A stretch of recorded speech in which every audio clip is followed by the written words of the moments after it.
power, right? So this is a presentation that I did here recently at the NAMAD conference, and I actually really didn't get to go into it as much because we were cut short on time. So I want to break this thing down, power, about what it really means to me and what I see this thing doing for your organization, hopefully for yourself, but to have how you can increase the power within yourself and create the power within your team and increase the power within your organization. We're going to break that down and what that looks like. So I'm super excited. Thank you so much. And I will keep this as simple and as brief as possible.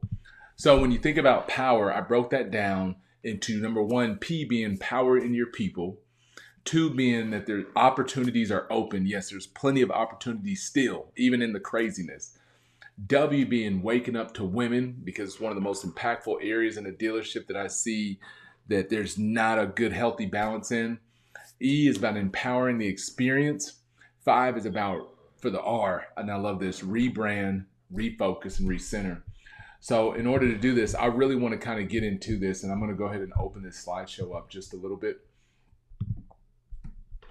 So if we're going to talk about our people, I think it's best that we understand our people, right? And what I mean by understanding people is I dig into some data and I looked at some research, and they're saying that 1 out of every 5 people are struggling, they're battling with either mental illness or something like that.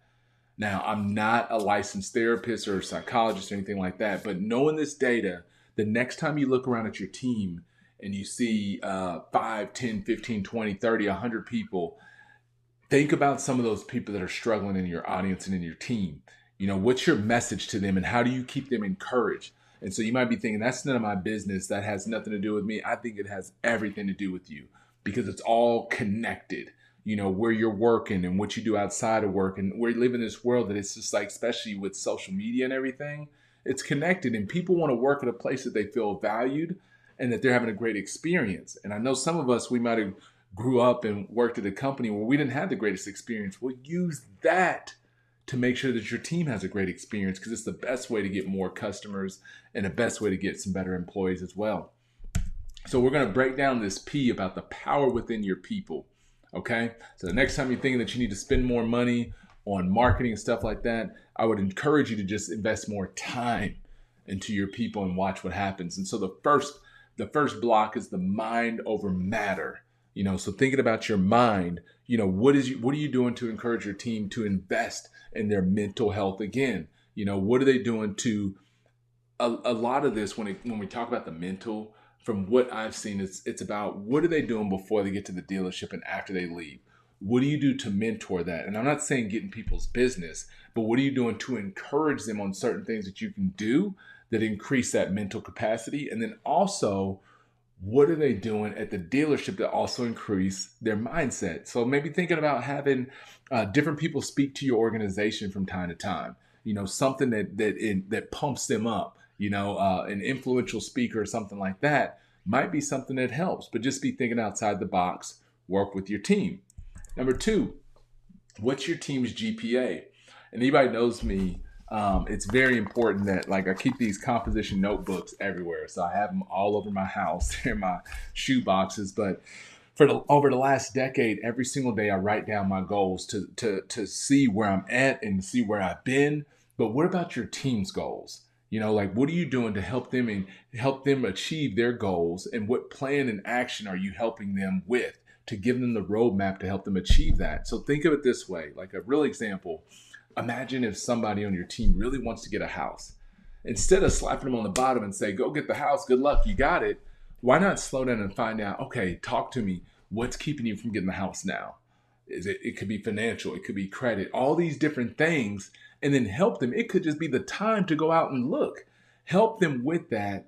And man, could you imagine like helping an employee, you know, giving them a little nudge and helping them make one of the biggest purchases they ever make? What is that going to do from a loyalty standpoint for you, especially if your heart's in it?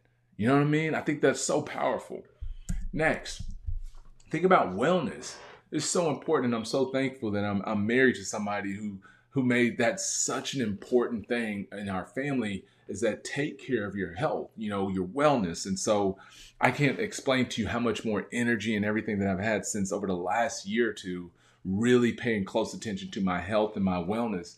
And so imagine like Think about your employees, and I put the question here: how can your customers feel good if your employees don't feel well? You know what I mean? So make sure you're putting things in place. Get with your leadership team, get with your sales team, your employees, and like, what can we do to make sure that we are doing the best to take care of our health? Because your health is your wealth. I'm sure you guys have heard that, but it really is. Because think about this: if you have a lot of employees that are out sick, how much does that really cost?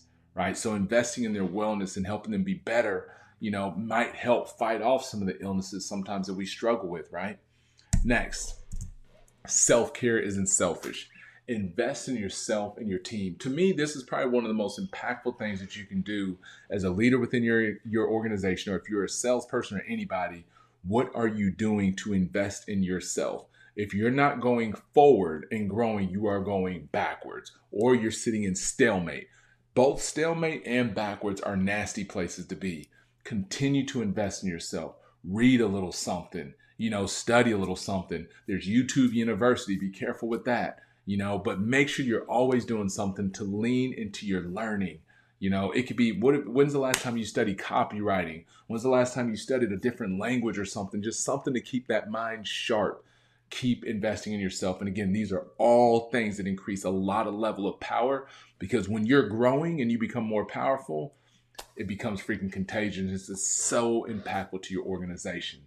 We like that? All right, so let's go ahead and move on to our O, and we're going to start talking about opportunities are open.